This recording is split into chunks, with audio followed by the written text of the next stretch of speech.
So let's understand the difference between important and urgent and deep and leveraged. A lot of people would put all four of those in the same category, and they're very different. Important is not necessarily leveraged. So for example, it's important that I'm here because I promised that I would be here, and if I didn't show up, there'd be consequences.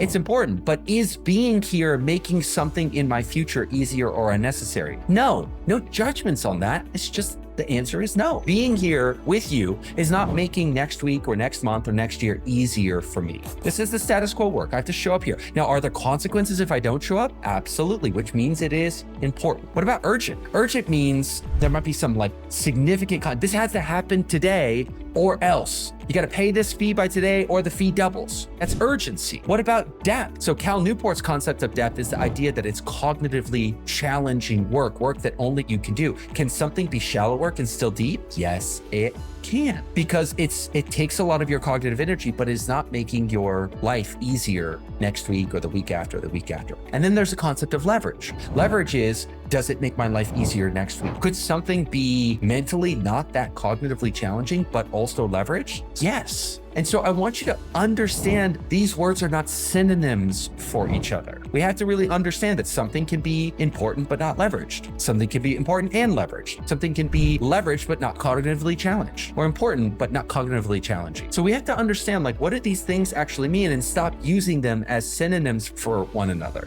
So one of the things that I'm thinking a lot is about starting to create a new category called D&L. Deep and leveraged. So it's like, for me, when you've only got 2 hours a week to really propel yourself forward in some significant way, it's probably going to be D&L. It's probably going to be deep, and it's going to be leveraged. It's going to have both of those qualities together. And it's okay for something to be meaningful for somebody else, but not leveraged for you. A lot of times when a client puts something on my table, it's really important for them, but I make the distinction that's great. I'm here to be of service to you, and that's part of my job. But for me, that shows up as shallow work.